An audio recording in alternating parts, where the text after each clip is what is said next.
Morning, evening, and afternoon. Thank you for joining another adventure here on Behind the Camera. Today we have Kush Completionist, and let me tell you, this one was amazing. We went deep down that rabbit hole when it comes to social media and the growth you see from it or don't see from it on your live streams. Now, don't forget, guys, if you enjoy the content, don't forget to ring that bell, hit that like button, share it with a friend, and also you can come join in on the live streams of these podcasts over on my Twitch channel. Link is in the bio. But let's get into it.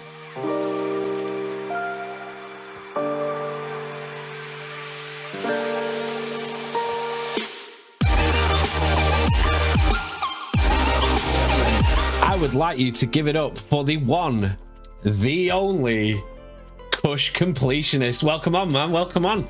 How's it going, bro? How's it going? What's up, PJ? How you doing, dude? I need to take some of those beats off you on your starting soon screen. I was vibing, I was jamming at the beginning of your stream, dude. I'm gonna need some of those tracks later. I want to give you a moment, man, to just introduce yourself, who you are, what it is you do on your stream. So yeah, over to you, man. So yeah, guys, I'm the Kush Completionist. As you can see right now, I like to smoke a lot of weed and play games while I'm doing it. I mainly play. I'm a big console gamer. I as PJ knows, I started off playing just right off my PS5 and streaming off my PS5, and later I've gotten to that capture card. But I still will. I love playing on console. I love playing on my Switch and my PS5. So I do a lot of console gaming, and I recently, a couple years back during the pandemic, I got addicted to trophy hunting. So that has taken over the whole thing, and that works well with. So it's weed and trophy hunting are the biggest two pillars of the channel. And we like to chill, play games, get the achievements. It's a lot of rage because with trophy hunting comes difficulty and stuff like that. Yeah, so no joke. It's everything. That's amazing, man. That's amazing. I remember the first time I stumbled into your channel, you were playing Roller Coaster on the PS5. Yeah. Like I think you were just going straight from console as well. And you were just you're just busy like I'm just trophy hunting, man. I'm just trying to build this coaster to trophy hunt, but I can't get it round this tree. You're having like some problem with a tree or something. I remember that, man. That was fun, bro. It was a fun time. Yeah. But it's been so good to see you evolve from going from your PS5 to using OBS, and now you're branching out with the Wii and stuff like that. So I know you're the Kush Completionist and you like to capture a lot of trophies, but I've noticed more and more that you've been dabbling into the Switch and playing more community games where other people can join in. Is that something we're going to see a lot more of on your channel, or are you going to split your time up between the two? I mean, what direction are you taking your channel in, man? Absolutely. The Switch is something I've been wanting to get for a while, and it was definitely something I probably wouldn't have gotten if I wasn't a part of Twitch. And I've met the people that I've met, and they've kind of said, hey, you need to play the Zeldas, you need to play the Marios, you need to play the Donkey Kongs. There's so many games on here that you need to play. But the big thing is, you got Mario Kart 8 Deluxe is just the multiplayer game of all multiplayer games, in my opinion. It's great for beginners. It's great for experts that want to be competitive. I love that, and that's something I've been starting. I've been trying to build every other Monday, do a good Mario Kart session for about 2.5, 3 hours. Oh, get nice. a good like 6 to 12 people all racing, competing, having fun. I do like to talk trash. We also do a little console banter because I'm a big PlayStation fan, but I do have some Xbox friends in the chat, so that's always a part of the atmosphere. We're always dogging on each other as well. Yeah, man, those console wars. But banter's a big part of it, though, isn't it? When you're streaming and you're streaming with other people, especially when you're streaming with other content creators, it's always fun to have that banter and that laugh. What got you into streaming or content creation? I can't strike one particular thing in the past. It's just the culmination of things. I remember when Last of Us came out. I've always been good onto the console stuff like we were talking about before, but I've always been looking into like, okay, I'm that guy that knows every setting, that I study and read like patch notes of what the PlayStation can do. And with some of you may know, with the PS4 came that share button, and you could in 3 minutes you could link your Twitch account to your PS4, click the share button, and you're Twitch streaming around. So I think Last of Us Remastered was coming around 2013, 2014. And I had that share button, and I was playing Last of Us multiplayer factions, And back in those days, you didn't really need too much of like you could just hit the go live button and grow from that jump, because it was kind of new back in those days. Yeah, That's when I first started it. The Last of Us factions, and just knowing that PlayStation had a share button, and just like, yeah, what's this button do? You know, you kind of click. Yeah. I wonder what happens when I do this. It was so easy. It's literally so easy to connect your Twitch account to that PlayStation, or it's the same on the Xbox as well. I'm pretty sure with the Xbox One going forward, they also have that share button, and you can do the same thing there. Yeah, man. Mm-hmm. So why Twitch? Why not YouTube? I'm not sure. I always for live streaming in particular, I just always felt like Twitch was the cleaner place for live streaming, with the chat right to your right, the screen's there. With YouTube, I think it's the comments are in, they're out sometimes. Back in those days, it was even a little bit sloppier. I mean, I think just the community building, and like on Twitch back in I'm also one of those guys on Twitch where I search the games and stuff. It's a little bit easier with the categories on Twitch. That always just appealed to me more. With like we might find out later, I'm very video game OCD. So the Twitch category was I think they clicked with me back in the day as well, with the Last of Us category, like for example, and stuff like that. That always clicked with me more than the YouTube. And then even now I much prefer, I think, with the raids and gift subs and hype trains. I know I even heard recently raids might even be something YouTube recently just added. I think I might have heard. I know they're looking into raids, but I know that for a fact they've implemented gifted subs. Now, YouTube have definitely implemented gifted subs. I know they're looking at doing more things that Twitch does. And if Google really wants to put the pressure on, I mean, Google's such a dominant brand on for the internet that it could definitely like destroy Twitch if it wanted to. But it's whether or not it can gather enough traction from not just the big streamers. I mean, it's one thing to take people like Tim the Tapman over to the platform. It's another thing entirely to start moving people who are like, I like to call us undiscovered streamers, but smaller content creators, because the platform doesn't offer much in terms of discoverability. And I think Twitch does a better job than YouTube when it comes to discoverability. Like, have you seen on Twitch, by the way, that now they have smaller communities that you might enjoy as part of their front page search function? Have you seen that? I'm saying these streamers are normally sat around the 20 viewer mark, but I think that's really good that they're starting to broadcast more for smaller content creators than just having like the people who are sat at 1,000, 2,000, 3,000 plus on that rotation wheel at the top front page. What do you think it is about your channel that make people join when you go live? Like, what do you think people enjoy about your content, your live streams? I think I just have this like a weird eccentric, over the top energy, but yet it's kind of organic, is kind of why people stay. Like the rage that you see on stream, and I'm trying to get some of that stuff. It's like that's me like toning it down. I'm trying to like I'm trying to get not to go even more over the top, because and I think it's just people. I connect with people that really love the games, and I love the games too. Yeah, we have that, and that's the instant connection. Is like, so I'm playing the game and someone's like, oh, I love this game too, and you can just, there's all sorts of conversation that can be sparked from that. Yeah, okay. And so yeah, no, that's cool. I always try to focus on the games are always going to be like a good start for that relationship. Yeah, no, I mean, I've always said the same thing, and I just repeat myself whenever I say it, but it's the game gets people to the streamer, but it's the streamer that keeps the people there. So you could be playing The Last of Us Part 2, for example, and people will find your channel in The Last of Us Part 2 because it's not an oversaturated game. But if you ain't it, if you aren't bringing something that they're looking for, let's just move on.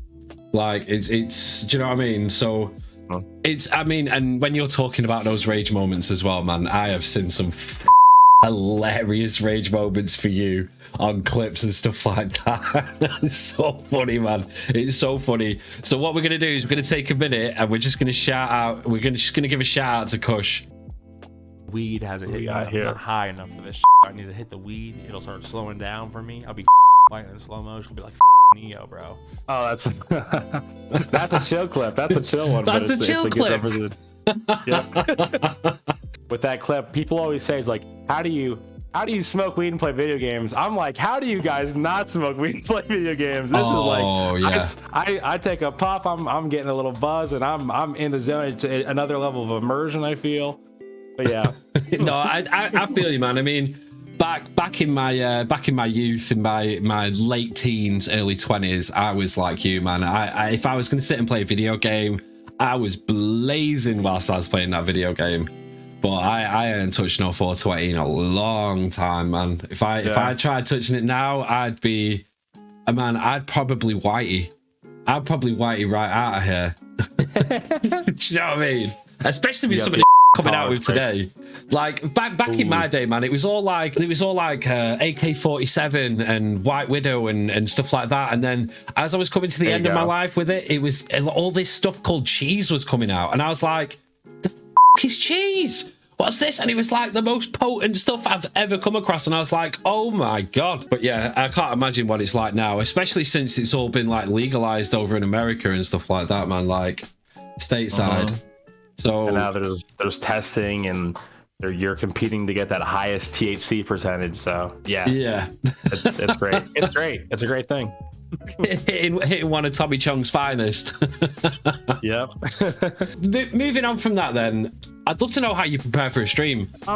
Again, going back to the games and the gameplay, I do like to prepare. I think that day in advance thing is a good one. So like, the day before, I'm playing this game, and I'll again, because I'm always trophy hunting. You can see like what trophies you can get, Cause I like to start on a good point. I always like to end on like a cool dramatic cutscene or something like that.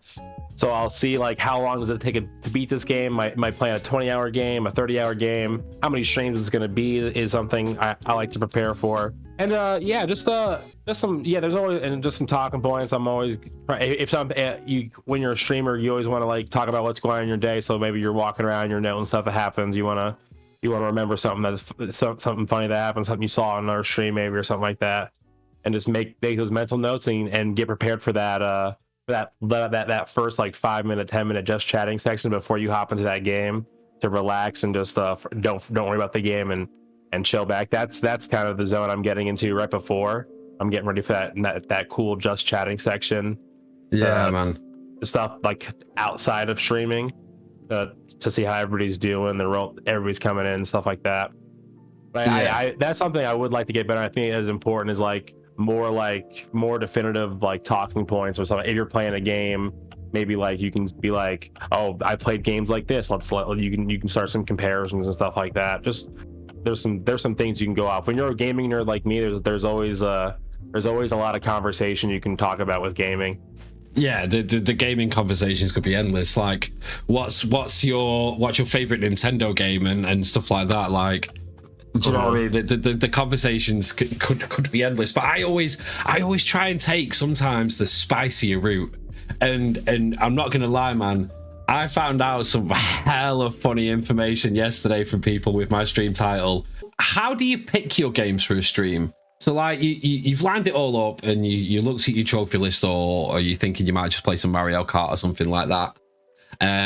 How do you pick your games? I mean, is there a process to this, or do you just think I'm just going to play this game? There is a little bit of a process. Like I said, I have OCD, and I have an old PlayStation profiles, but I only recently discovered these trophies. So I have a bunch of games that I've maybe played once or twice, but they're on my trophy list now, and I can kind of see like what are the easiest ones to get, what are the most common, and that's usually on the top of the list are usually like really popular games. Like God of War is on the top of that list for a while. That's when I finally played that. And then when a game on my trophy list matches up with what someone recommended me, then boom, it's like a match made in heaven or something like that. Like if I have if I have like if Infamous is on my trophy list, and I have a viewer's like, yeah, you should play Infamous 2 or something like that, then I'm like, okay, boom, we should move that up to the top. Or like Dead Space is on or something like that. Yeah, I take the recommend. So you take your recommendations and you kind of mix it into what your natural backlog is, and you can order it that way. I like to do that as well. Okay, so Okay, so you kind of relate your games to the trophies you're able to capture. When you're putting in all your stream information, so you've gone through the process of what you're going to stream. You've gone through the setup process. How do you pick your stream titles and tags? Like, do you think tags are important as well? Like what tags you used? Do you think they are important? Because they are potential conversation starters right off the bat. Like I have had regulars or even people that have newly followed that will hop in and immediately address your go live or something like that. Like I was saying, like what's an underrated first person shooter? What's your favorite Nintendo character? Stuff like that. But so yeah, I have done a different go live every single stream. I think that's important. And just it's it's like that's also another like a pre-stream checklist thing. Is like always make a new go live. And with titles, it's obviously super important. People will click your stream over somebody else's stream if you have a really cool snappy title or maybe something relatable to them. So always put a little work into it. Like me, I always have like I'm big into rap. So if I have a rap lyric, but I can like replace a noun and replace it like with the game, I'll always try to do that. Or like when I'm playing a video game, I need to do a better job of this actually. A game will be like, we'll have a really dope quote like we were playing Trek to Yomi, and you're also asking, I'm going to backtrack a little bit, when I play how I pick my games. I also want to play like 2 or 3 new games like probably every year, but the rest will pretty much be backlog. But I want to play those new games like right away, get that like midnight release feel, stuff like that. So we did like Uncharted, the remaster on right at midnight. We played this, and then when we played this game Trek to Yomi, and they had a really dope quote coming back to the titles. They had a really good quote. It was like, to teach is to learn. And I was like, oh, I want to remember that, because that would even be a cool part of the title. Is like, to teach is to learn, because you're a samurai in that game, and it's a cool side-scrolling, really tough game that you have to learn to be good at. But I personally think tags are important. When you go to your Twitch dashboard, it can actually break this information down, and it tells you what tags people are using to find your content. And I've noticed that brick building and chatty are the two main tags that people find my channel from. The Lego building seems to be getting bigger and bigger, and I'm finding more and more and more people building Lego on stream. It's crazy how many people are actually doing it. So I'd have to agree, man, that like tags. I think tags are super, super important, and you've got to be so careful about using the right tags for what kind of stream you're going into for that night. But then the same with your title as well. Like having a question as your stream title, that could be funny, or you could be a genuine question or something like that. I think that could be the difference between someone clicking on your stream or not as well. So I'd have to agree with you on pretty much all your points there, man. I might even gotten the Twitch tags mistaked with your go live notification. I thought you were talking about that. But yeah, Twitch tags are I do like, because like when you're playing Mario Kart, I think having the playing with viewers tag is important. Yeah. When I'm playing a Switch game, I always try to have the Switch game. I always have the 100%. Yeah, tags are important. Titles are important.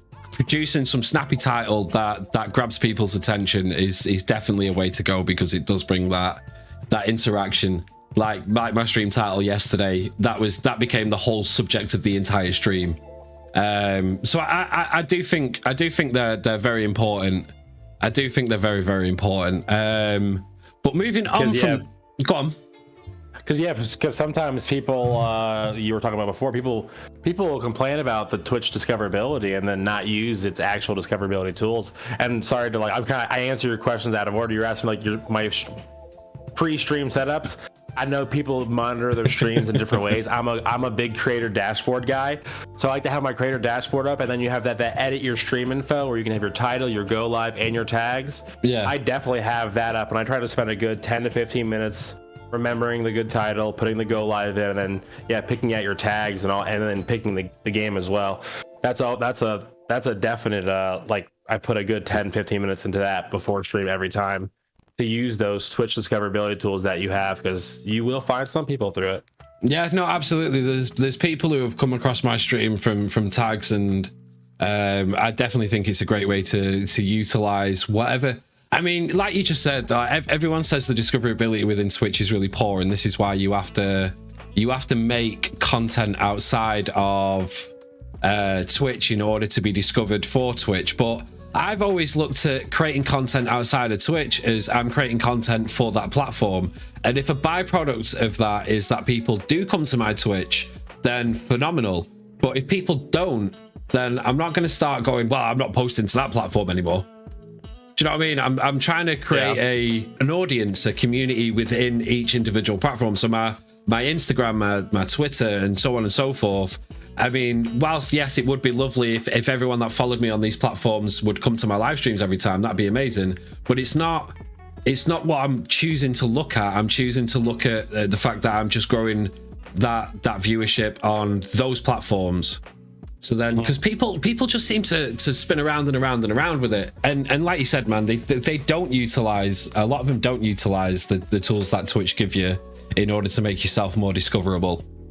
You are absolutely right, man. You are absolutely right. I mean, have you got anything else to add on to this, Kush, or do you want me to move on to the next one? But I was curious. How do you asked me how I pick my games? How do you pick your games? Do you have a backlog that you kind of go through, or are you just heavy on the recommendations, or is it another path? How do you pick your games? My streams are starting to become pretty laid out in terms of I know what's going to be happening every week. So I have a Schedule A and a Schedule B. Now, the reason why I have a Schedule A and a Schedule B is because of work. So I stream, because I work nights, I only really get to stream on my nights off. Otherwise, I'd be streaming midday 3 days a week. And whilst I don't see a problem with streaming at that time, the community that I've built are all predominantly in the US and the UK. So streaming midday Central European time, everybody's at work, or people aren't even awake yet. So then I have to sleep I have to stream when I'm off work. Now, so for example, every Thursday is podcast day. So like I've got the next like 2 months or something, I think, booked out now with podcasts. So that's every Thursday covered in terms of what I'm going to be doing. 2 weeks on a Friday is my CZC stream. So then that's that content written for that. And then after that, it's pretty much just building Lego, to be honest with you, with occasional gameplay. Like I always try and put together a community day like once every 2 months or something like that, where I try and get everyone involved, or as many people as possible, where we can all play a game together. But sadly, there's not too many games that everyone has that's complete crossplay that allows everyone to play at once. So like I always look at games like Grand Theft Auto, for example. I'll put together a playlist of like 16 different things like races and shootouts and stuff like that. But then that limits like to people who have a PlayStation can only join in, and it kind of sucks. But yeah, so I mean, most of my streams are actually just written out before I even get there. I've just got to think about my titles and my tags and things like that. But again, I know what tags to use for Lego streams. Podcasting, a little bit different. I'm brand new to it. I mean, you're the third guest I've had on this podcast, so I'm still figuring it all out in terms of what tags to use and stuff like that, because I don't see too many podcasts like this on Twitch, if I'm being honest. So I'm still trying to figure all that out. But yeah, like it just goes back to most of my content kind of is already planned out until I run out of Lego to build. I would love to know, who are your favorite streamers, big and small? So who are your big favorite streamers? Who are your favorite smaller streamers? I'll probably start off with, of course, my fellow ragtaggers who I've known for the longest time. Gentlemanly Gamer is a streamer from the UK. We met playing the Arkham games, and he's a mod of mine. I'm a mod of his. Yeah, he's probably my favorite streamer. Plays the Avengers games. Does marbles on stream for that community aspect as well. Oh, I love playing some marbles. Max Payne 3. Yeah, and then as well, of course, FireRTTV I've known for the longest time. She mods for me. I mod for her. Of course, I gotta give FireRTTV a shout out. Great Lego stream, and I'll give Fireheart's one of my favorite streamers because I give the games that I'm not sure about playing, I'll recommend to her, and then I can watch and decide if I really want to buy it or not, like the path list and stuff like that. So that's why she's also great. Okay. And then for some more, and just like viewership overall, I think I like to, like, overall, I was wondering your thoughts on this too. Like, I think as a viewer, I like to lay around like that 10 to 40 range is probably where I'm most comfortable. But I think it's important as a content creator and a Twitch streamer is to watch every level. Like Moist Critical is a big YouTuber. He streams like 6 days a week. Yeah. He's like up there in the tens of thousands and stuff like that. I like to watch people in the couple of hundreds. Paper Lily is someone who I met a lot of people through. I think she'll be here. She'll be a hitting partner soon. The person I've really have taken some ideas from and just being interactive. And you always try to take some like charismatic aspects from these people and break out of your shell a little bit and be like, oh, okay, they're doing this. Maybe I can try some of this in my own way. And Solendria is another good streamer. Bubba Benny. I watch a lot of streams. You watch a lot of streamers, man. You're just reeling them up. When it comes to viewing streams, I always find that people who sit sort of higher than 40 or 50, it's really difficult to interact with the streamer because their chat moves so fast that you just get lost immediately. And don't get me wrong, that streamer has earned that right for being that good of a content creator to gain that viewership.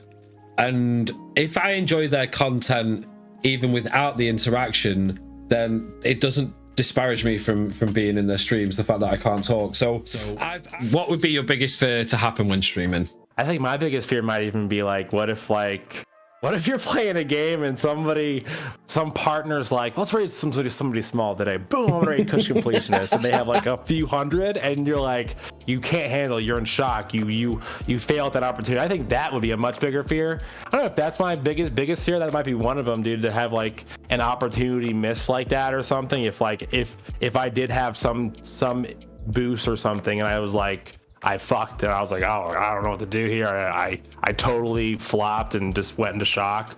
And just I think on like the day-to-day basis is like I hate like because again because I'm sometimes so focused into a game, like just not making a connection with that person that did hop into my chat. Maybe I did say hi and I didn't say how are they doing. I didn't say, hey, are you a fan of this game? How are you doing? Maybe I didn't. That's a big fear of mine. Did I go far enough in the conversation to connect with a new person? Yeah. On the more ground level, I think that might be my biggest fear. That's quite a fear of mine, to be honest with you. Not interacting with each individual person as they come into the stream. There's always going to be good days, there's going to be bad days, you know, like anything. Exactly, and this is what a lot of people don't understand from a non-streamer's perspective. Like people who look at it when they're not a streamer, is that you are going to have days where you sat there 20, 30 viewers and everyone's vibing out and having an amazing time, but then the next time you go live, you could have 2 viewers in there. But I've always said it doesn't matter whether it's 100 people or 2 people. I'm just grateful for anyone that wants to turn on my stream and join in. Do you know what I mean? Absolutely. Like I still get blown away to this day that people want to join in. Yeah, like on the granular level, yeah, like this person's watching you play a video game. This person's taking time out of their day. Yeah. Like time is a precious thing, and they're watching you. Like even if it's one person, if it's like one legit like cool dude, like or gal that's watching you play, that's incredible. You know, but it's tough to think of. You can't have that enlightenment 24/7. It's impossible as human beings, you know, so you're gonna struggle. No, of course you are, because you'll be thinking to yourself, oh, is it something I've done? Why is no one coming to my stream? Like, what's happening? What's going on? I don't understand why this is going so south. Like I don't get it.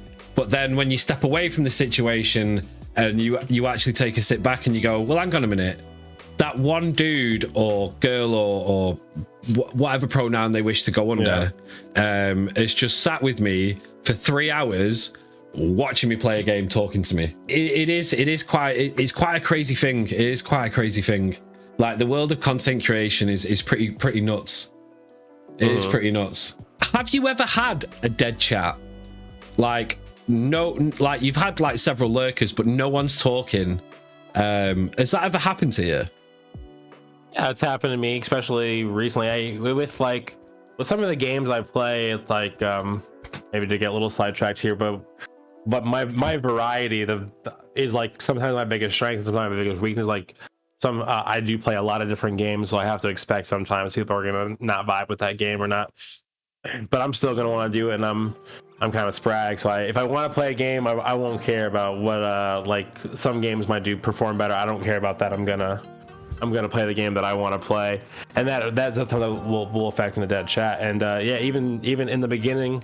Yeah, in the beginning, yeah, I see a lot of people that I see when I see people start streaming, I see people get affiliate really fast these days, and it was not that case for me. It took me a long few months with a lot of dead chats. But it's just, you got to be talkative, do your best, and just you can always fall back on narrating that gameplay. Just talk and say what you're doing, and just any inner thought you have, just try to verbalize it in a at least appropriate manner, of course.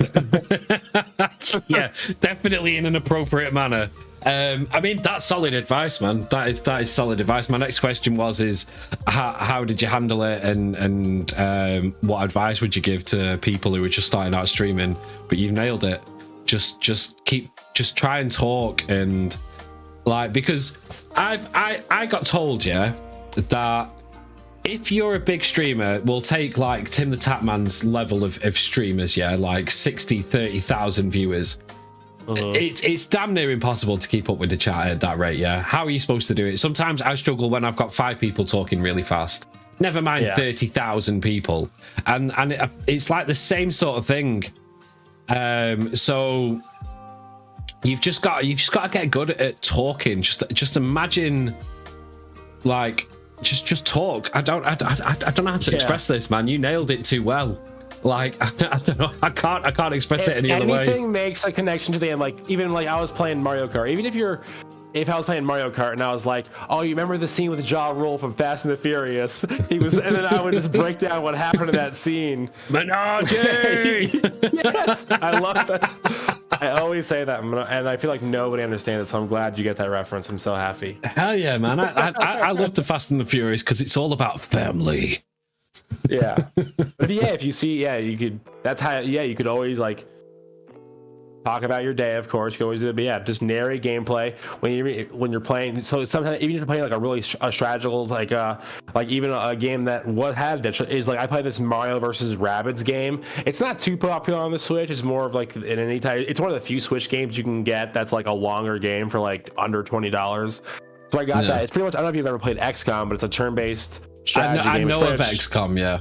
Yeah, it's XCOM but Mario. So it's a very the chat is not as active. That's fine, but I was even saying like I have to get better like when because you have to move the pieces, and I have to be like, all right, I have to move here. I need to say if the chat's not active, I still need to be narrating and saying I'm moving this guy. This is why I'm moving him here. Like speak out your tactics. If you're in Warzone, like don't just like you should be like I'm going up these stairs in case there's I know there's a spawn weapon here, or I have this high ground, there's a window I can overlook on the top. There's tactics you can always fall back onto as well. That's how I would give you more advice on how to handle it. Yeah, no, you are absolutely right. Yeah, I mean, I couldn't agree anymore with what you're saying. I really couldn't. But yeah, I mean that's amazing. So what then keeps you motivated? What keeps you motivated to keep hitting that go live button?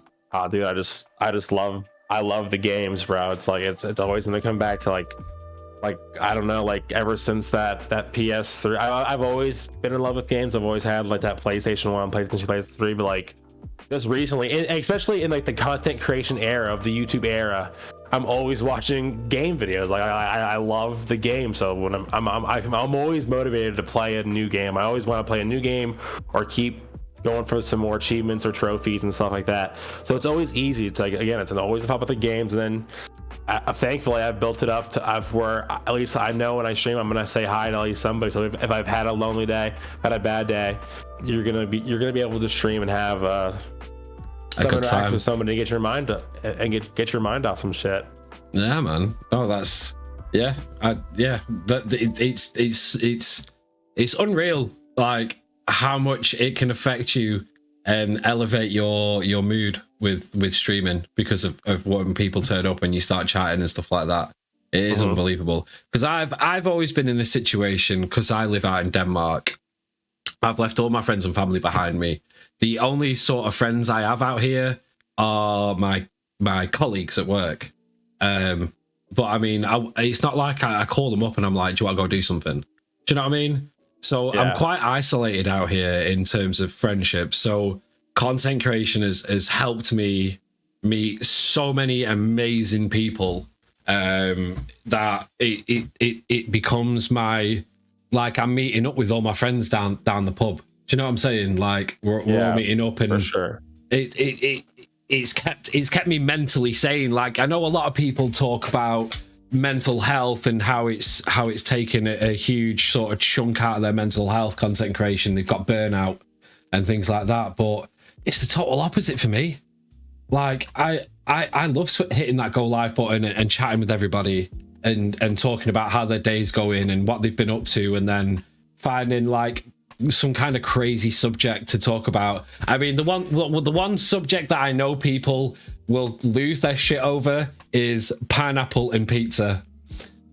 Yeah, there's always an opinion on it. There's always someone out there who's going to be like, nah, I'll despise it.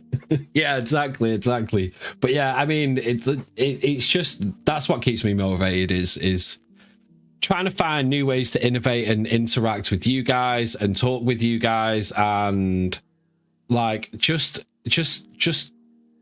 having a good time with you lot. I mean, everyone that turns up in chat, like, thank you so much for coming out, because I appreciate it. I really do. With the mental health aspect, it's if there's anybody watching and there's going to be listening, if you do want to do some consideration, you're going to have to swallow the effect that they make it so you have to look and compare yourselves to others, and that shit's terrible for your mental health. Yeah, it's like on Twitch. DJ, you can see a little bit of DJ booty. DJ's chasing a fly inside. He's going wild now. Oh, puppy on stream. Let's go. Sorry, man. I got totally sidetracked. I saw your puppy. DJ's the dog. No. It's like, it's just so easy to compare yourself to others on Twitter. And of course, I don't know if you have an opinion, but I always, I have my creator dashboard on when I'm monitoring my stream, and I make sure I do not look at that viewer count when I'm streaming. That'll help your mental health a lot. And then I've also, even recently, I was doing that before, but I would still like check that analytics page like every day. And I stopped doing that. Already helped me a lot. And it just, I understand, because I definitely have it. It's just so easy to compare yourself to others on Twitch, on YouTube. They just have that number of viewers. It's so easy to look at. You can't escape it if you're not live. If you're just watching somebody, you can't escape it. On YouTube, there's that view count. It's right at the bottom. And everything that was pushing you, the analytics side. Well, yeah, when you get consumed by that, I think is the main root of why people do get burnout and stuff like that. Yeah, no, I would agree with that. I mean, one of the best things I could say to anybody is turn off your viewer count. I mean, it's fine to maybe look over your analytics after the stream, but definitely not whilst you're streaming, because if your numbers drop whilst you're streaming significantly and you see that, it can be demotivating, and then you can get inside your own head about it, and it's just not good. Just turn it off, forget about it. Like, enjoy the people that are here, and have a good time. We have a question, Kush, from Crazy Sick Boy. So, what advice on how to keep your chat in control while playing? So, any advice on that? Keeping your chat under control while playing? Keeping your chat under control while playing. If it's ever getting negative, try to, like, even if it's like something small, like try to flip that comment immediately and just like flip it into a positive somehow. Make a joke, squash that original statement as like it wasn't serious or anything like that. Make light of your chat. Maybe don't take it too seriously. I've been blessed in the Twitch chat realm. I haven't had too many problems where my chat has gotten out of control or where I couldn't have handled it. If you have a lot of if you have a lot of viewers, also don't advice, don't be afraid to pause the game, switch to a just chatting switch to your just chatting screen for a few minutes, or your full screen camera screen for a few minutes, and read chat for 5 or 10 minutes if you think you fell behind big time. Your viewers really won't mind. They're, again, like Peter, you said, they're there to see you. They're not going to mind if you switch to a full screen. You know, you're looking good, you're talking to them, you're still interacting with them. That's some advice I would give. Yeah, no, absolutely. I mean, thankfully, I've got crazy. I've got Ram, who does an amazing job of moderating my channel. And if I'm ever in a situation where I'm not able to keep my eye on chat, Ram is always there to interact with chat and keep everyone happy until I'm at that point where I can turn around and then keep up with chat. Even if it means pausing the game and switching to a just chatting scene, do it. And just speak to everyone, catch up on what's going on with everyone. Absolutely. Definitely something I would suggest. And use your chat command and an auto command saying like you of course you want the auto follow ones, but you can also have an auto command saying, hey, if chat's busy or something, or maybe you can even make a jokey statement, take your time and flesh out a comment of like, hey, I love chatting up with you guys. I'll be with you guys in a second. You can even have those type of use your auto commands as another little right away advice you can implement right away today. Yeah. Killing it, absolutely. How has Twitch impacted your social life in real life? How has Twitch impacted my social life in real life? Like you were saying about you were saying like you don't have the friends outside of work, and just from my perspective, yeah, it's like people like I think the pandemic and stuff woke up people and like, oh yeah, it's like it's actually really hard to make friends outside of work as an adult. Yeah, like just I agree. Cool and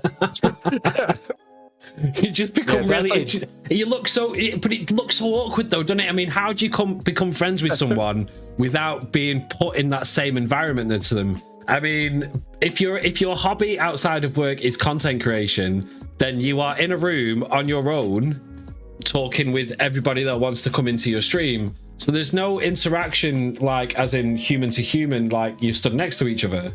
So it is work. Yeah. And then it just popped. It's something fun. And like with affecting you streaming affecting your social life outside of work, I think you talking to people and chatting into a camera would only help your ability to communicate outside of that fact. You know, I feel like, you know, if anybody's played The Sims or anything and you're trying to build your charisma and you're talking in the mirror and you're singing in the microphone, that's what you're doing. You're Twitch streaming, you're Twitch streaming, you're gaming, and you're talking to people. You're building that charisma, you're building that social status. You know? Yeah. You could use it as a social practice. Yeah, no, absolutely, and it is streaming is a great way to build up your ability to talk and hold conversations with people without just going, hey, what's going on, and then just standing next to the person really awkwardly. Where do you draw inspiration from for your stream? Because you're a trophy hunter and you branched out into the Switch and you're starting to bring like your community involved with like Mario Kart and things like that. So where does your inspiration come from building to be the streamer you are today? Because obviously when I first met you were streaming direct from a PS5, and now you're using OBS. You've switched with a Switch. You're getting your community more involved with your streams. You're not just out there trophy hunting and shouting because you can't get the trophy. Right. So I mean, where'd you get it from? Where'd you get your inspiration from? Just in I'll just say I've been an athlete all my life, and I have a very big competitive fire inside of me, and of course that's with me for life, and that's with anything I do, and that's even with streaming and gaming. So yeah, I've always been, and then I've also I guess when I got my PS5 and I was starting to stream from it, I did a good job of looking, actually, like but when I was talking before, when I streamed off the PS4, I only streamed, and I never even went on to the Twitch Let's Play. I'd only stream from my PS4 and turn that boy off. Yeah. But now being a little bit more knowledgeable, and then the barrier, the standard is a little bit higher on Twitch now. Oh, it's crazy high on Twitch now, the standard. So I just have this I'm not sure if it's an inspiration, because I don't have any big inspiration to, like, I don't ever see myself doing this full time or any amount of substantial supplemental income or anything like that. But I've just had this, like, I would, like, put it, it's a self-awareness. I was streaming over my PS5. I was on Twitch more. I was looking. I was like, okay, I can't do these alerts, these cool alerts. Like, again, Gentlemanly Gamer, when you hit the follow button, Ben Stiller, when he's got the lightning bolts on his nipples on the pizza and he's stabbing himself, that popped up when you hit the follow, and I was like, fuck, I want to do that. And I was like, so just seeing other streamers do it, I thought it was cool. And then I had to find out, okay, well, you pretty much need a capture card. You know more how to do it around that, which is where your great knowledge base comes in. But for the normal person, probably a capture card and OBS is a very easy way to do that. So yeah, it's this, like, the self-awareness that I wanted to keep getting better. I wanted to make sure my mic quality was good. I make sure I had a better camera, because I had the PS5, and you can only have a PS5 with your PS5 camera, and there's not many options with that. You're still very limited. And then it's very easy now to be inspired, or to just stay steady with it, with how much knowledge there is. I did a very good job of just watching stream advice videos, and I found some people that gave me honest advice and stuff. Did you ever watch, like, Stream Scheme and Harris Heller and people like that when you first started out streaming? Yeah, I like Stream Scheme. Would you recommend Harris Heller for new streamers that don't know what they're doing? When I watch Harris Heller, I don't know, it's like, here's this new product that costs multiple hundreds of dollars. They paid me to talk about it. Here's a YouTube video. Yeah, I know what you're saying, but I mean, he does have a lot of advice videos out there in terms of streamers. I mean, when I started to take streaming more seriously, as opposed to just going live from my PlayStation for like an hour or two, just playing Warzone, not really knowing what I'm doing about any of it. So when I started to take that step and I started looking at it more seriously, Stream Scheme was actually probably the most helpful in terms of what he's talking about. But Harris Heller made a lot of good points, and his points were always like, don't stream every day. Don't stream every day. Yes. You are a moron if you stream every day. Stream 3 days a week, and then use the rest of that time that you're not streaming to then create content outside of stream. So your short form content, like your TikTok, your Instagram, stuff like that, and then your long form content, like your YouTube, and that's the way you grow your full content portfolio. And I've always taken that on board. But then Stream Scheme is more about how to create catchy titles, how to interact with people, how to stream to low viewership and stuff like that. How to go to 0 and 25 in 30 days. But I do appreciate when they are start that, like those, like LJ from Stream Scheme or Harris Heller, when they're honest about you and they tell you what not to do. I feel like they shouldn't, like, go live and just make YouTube, like give them honest and detailed advice. Is always something to value. Yeah, absolutely. I mean, some people will never listen, and some people will stream every day, and they'll stream for 6 to 7 hours every day, and they'll sit there in Warzone with maybe 3 or 4 viewers and wonder why they're not growing their channel. Well, it'll take me like half a year to find you in the nest of Warzone when you're sat at 3 to 4 viewers. Plus you're going live every day. So I mean, I've had a couple of conversations with content creators who are starting out, and I've always said the same thing that I learned from those guys, and that's think of your stream as a TV show, something that people should be looking forward to being a part of. So I mean, if you're streaming every day, then people are going to binge watch you for like a week and then get bored of you. So I mean, always try and avoid being on all the time, because that gives you more time to free up and start creating all that other content on all the other platforms. I do have a question for you then. Yeah. What would you say to then? I feel like sometimes we want to stream, we want to get away from the work. So I know with there's a lot of, and you want to get away from the work. With work, it comes a lot of organization, structure, and monotony. Well, some people would say, well, I want to get away from all that. I don't want my stream to be this work schedule type thing. I want it to be a more laid back approach. How would you balance those two things? Those two mindsets. With Twitch, I think you get what you put into it, you get out of it, kind of thing. So I mean, if you're streaming and your schedule is sporadic and all over the place, then I think whilst you may still gain follows and viewership from whatever it is you're doing, people will find it difficult to find you if they're schedule orientated. But not everyone on Twitch is schedule orientated. I mean, for example, there'll be certain points throughout each day that I will go onto Twitch and I will look at who's live, and I will go into their stream and say hello and interact with them for as long as I'm physically able to be there. So I mean, I know so many content creators, but I'm not gonna lie, I know no one's schedule. So like, I like when I get the opportunity to go on Twitch, I get the opportunity to go on Twitch.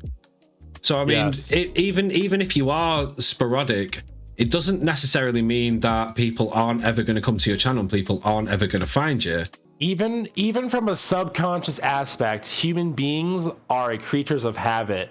So like when PJ is saying his combat streams are on this date and his podcasts are on Thursdays, even if you don't know their schedule, even I feel like from a subconscious point of view, without even knowing it, they're gonna get into that habit of those days, those streams. And that's something I want to do more of. Like, even if you want to mix that up, like try to do days of the week. And yet, of course, don't stream 7 days a week. No. Unless you're just crazy and you love it, I get, and you don't care. If you don't give no fucks, you can do it, sure. But otherwise, don't do it.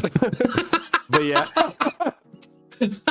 I think. But yeah, you can't get around the fact that even that humans are creatures of habit, and they're gonna want some type of pattern recognition from your channel. I mean, it ultimately depends upon, I would say, how dedicated they are to your content. So I mean, and how much free time they have on their hands as well. I mean, if for example, you take someone who works a full-time job and is also a content creator, and they have a family, then their time to spend on Twitch is going to be a hell of a lot more restricted as to when they can get on Twitch, as opposed to someone who is free, single, and is able to jump on Twitch whenever they want. So I mean, again, there's so many different types of people that watch Twitch, with so much different going on in the world. Like Crazy Sick Boy has just said here, sometimes keeping a schedule is not always possible. At least for me, stuff comes up because of like family and work and things like that. So I mean, like if you can find at least one day a week where you are consistent on that day, and that day for me is Tuesdays and Thursdays. I am guaranteed to be streaming midday on a Tuesday. This is Central European time, midday, and also Thursdays at 9 o'clock GMT, UK time for the podcast. Those 2 days you are guaranteed to find me on stream, but then the other 2 days switch between week A and week B. Now I would love to say I stream Mondays, Wednesdays, and Fridays. Yeah, and Sundays. Yeah. I would love to have that kind of schedule, but it's just not physically possible with my life and my work. It's just not physically possible. And whilst you are right that people are humans are people are creatures of habit, and that is very, very true. But there's a lot of people out there who are like me, and also you've got to remember as well, if someone is dedicated to your content and your channel and your live stream, there's always the notification. So I mean, if they leave the notification on, then they will always get notified whenever you go live. And if you've created a Discord, like hopefully that person's within your Discord, and then you keep day-to-day contact with everyone within your Discord, telling them when you're next going to go live, what your next plan is for your next live stream, and so on and so forth. So whilst I do think, yes, it is if possible, create a schedule, and if not, then try and be not as chaotic and random, but I wouldn't stress too much about it. I think you'll naturally, the more you stream, the more you're doing it, like anything else, the better you get. You'll even without like some advice, I think you'll naturally start feeling a rhythm of like when you want to do stuff. That'll come natural with if you keep going live, you're gonna figure out when you don't want to go live when you do. Yeah, I mean, one thing I will say on this subject of going live is never stream when you are not feeling it, because it will show. It will show. You can always put out a tweet or a message in your Discord or wherever the case may be, just saying sorry, like stream's cancelled tonight, XYZ, and people will understand. Like, people will understand, because I always think it's important to showcase you at your best, as opposed to going on and being a mess or half-arsing it because you just haven't got the energy, or you're way too tired because you've just grafted for 12 hours in the baking hot sun and you just haven't got the energy to stream. I mean, real life must always come first, and if real life doesn't allow you to stream on that day that you thought you were going to stream, then that's okay. That's okay. Like, never. I don't think it's good to stream when you're not feeling it, in my honest opinion. You never want to because then if you never want to you stream and you're like 40 minutes and you're an hour and you're like, nope, I'm ending the stream, just gonna have the blue. Yeah. Yeah. That can happen. Yeah, exactly.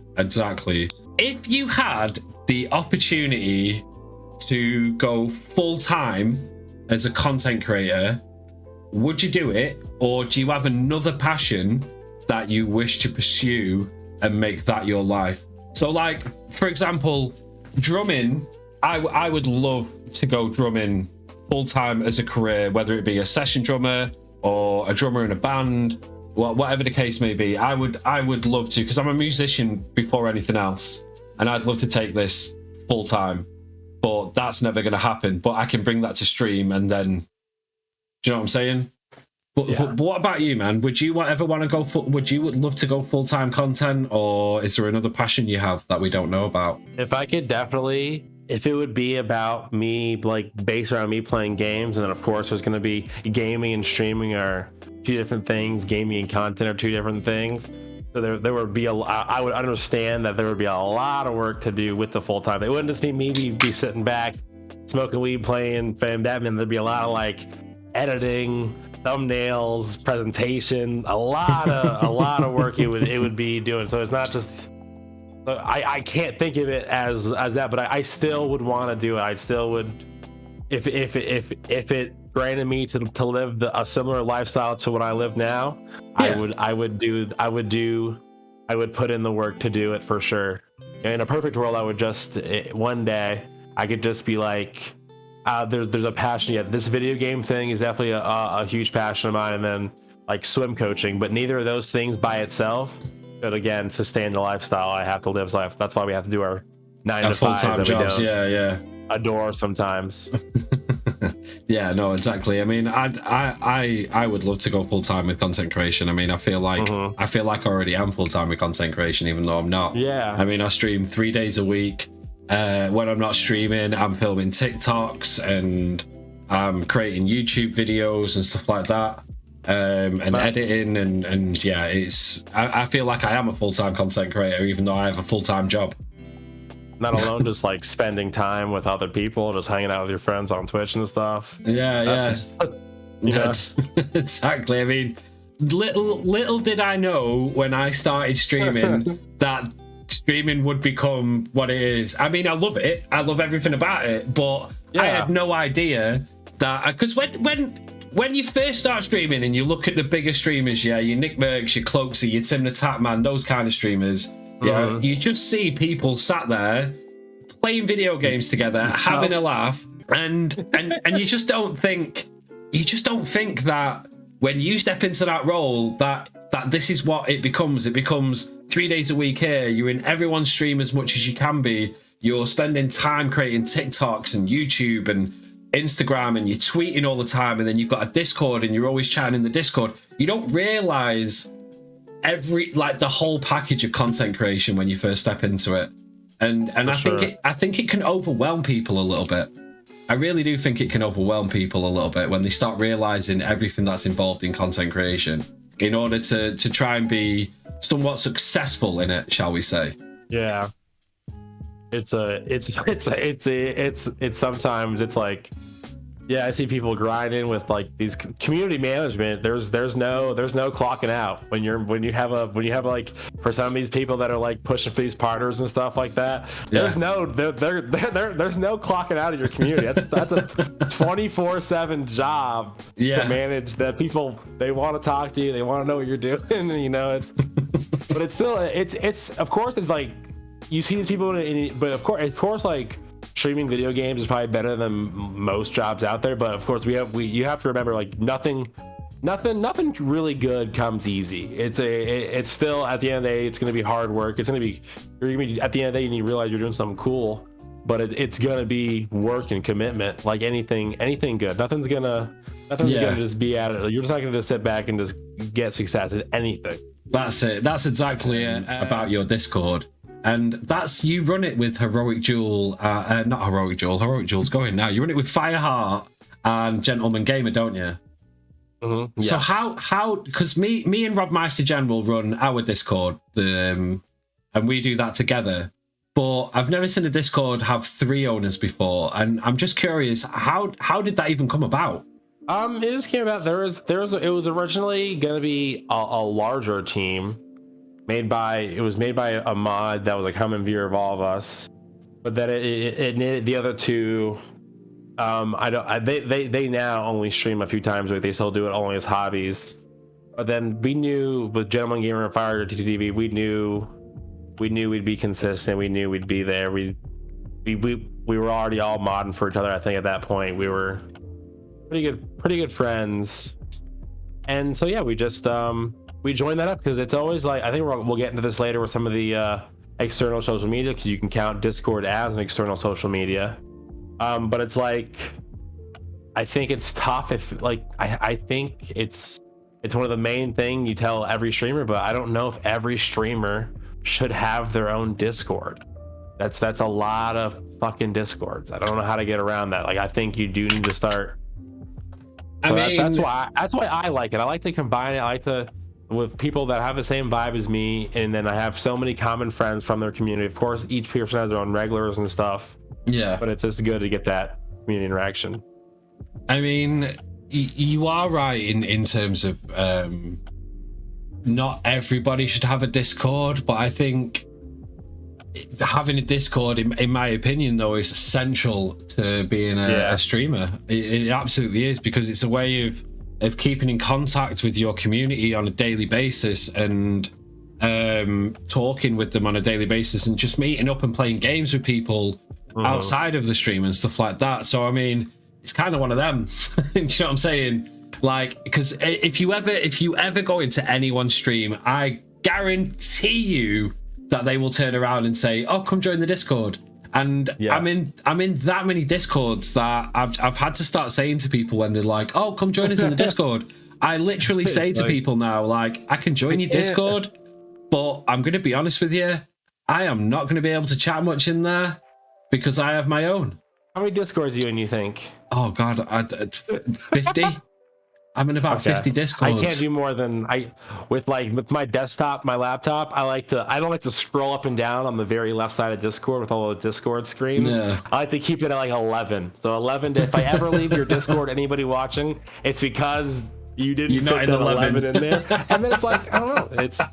There's some Discords. It's like, yeah, they have it, but then is it just at the end of the day, is it just them telling you when they're going live and other people promoting in their channel for the self-promo channel? Yeah, that's what I see a lot of as well. I mean, I think at the root of it, you're right. People need Discords, but it's a tricky question that I think. Yeah, it is something difficult to deal with. I mean, if everyone's got a Discord and everyone's in a Discord, then... But what I've noticed, what's though... the point of your Discord, then, if everybody else has a Discord of their own? Exactly. Like, everyone's just sat in their own Discords, like, talking to no one. Yes, exactly. That's what I want to avoid. Yeah. But, I mean, I guess what you'll find, though, ultimately, is that you'll tend to find that if you become close enough with other content creators, then you'll end up sharing certain people within different communities, yeah? So, and then when this happens and you all start getting closer and closer and closer, is that you'll all seem to navigate into one Discord more than the others. I mean, you might talk in other people's Discords, but the majority of stuff happens within one Discord, and that's where everyone seems to swarm to. That's what I've noticed. Yeah, that's what I've noticed, and I guess it's just about seeing where everyone goes and where you. I mean, and ultimately as well, where do you feel most valued as a viewer? Like, if you're a viewer and you go into one Discord and you type something and you're ignored, much like someone typing something in a Twitch chat and you get ignored, then you're just gonna be like, see ya. Yeah. But if you go into a Discord and you're like, hey, what's